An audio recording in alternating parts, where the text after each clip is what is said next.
Unbound Saga is a satirical beat-em-up filled to the brim with enthusiastic comic book parodies, thoughtful deconstructions of video game narrative structure, smart plot twists, and passable combat mechanics.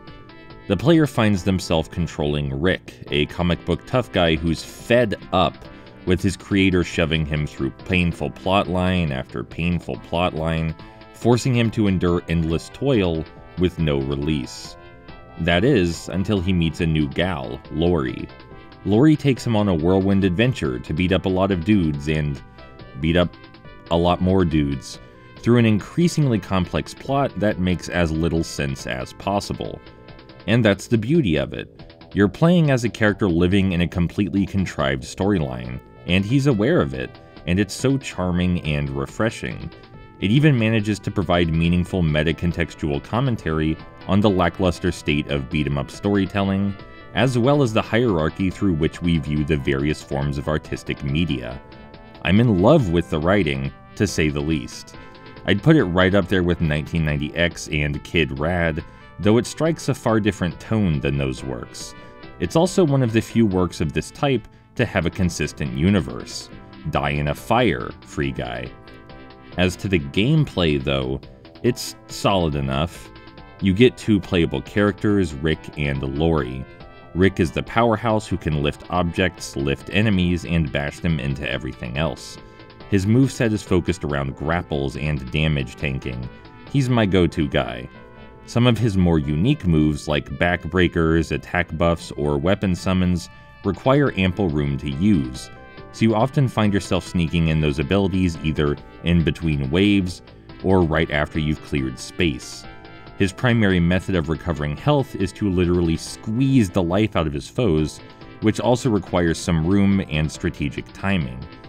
Lori is something of an all-around speedster and mage. She does a lot of flippy moves, and she has a spell wheel of sorts that allows her to cast poison clouds, make clones of herself, teleport, and so on. Instead of a grapple, she can jump and throw knives. An infinite supply of knives. That utility is not to be underestimated, particularly during boss battles. They even made entire stealth mechanics for her, which make dealing with some hordes far easier. After all, they have trouble hitting what they can't see to begin with. You level up both characters' movesets via experience coins you collect from boss battles, and the choices you make in your upgrades will massively influence your playstyle. There's such a versatile arsenal of options at your disposal that it can even be difficult to remember all the means you have to plow through goons.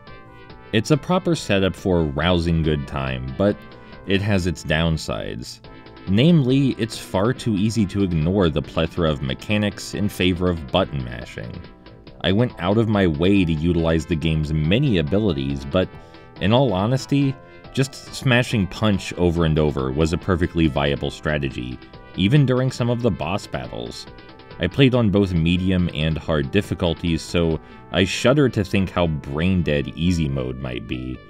The enemies are just too easily cheesed, and though they do get more aggressive later in the game, it's generally just about choosing the attacks which come out the fastest and spamming those.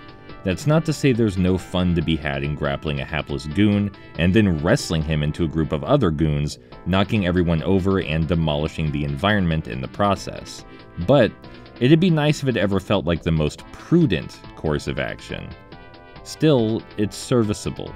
If you're the kind of person that doesn't think much about game design, or you just want to chill out and bust some heads, it's a great time, and it just so happens to come packaged with a fantastic story.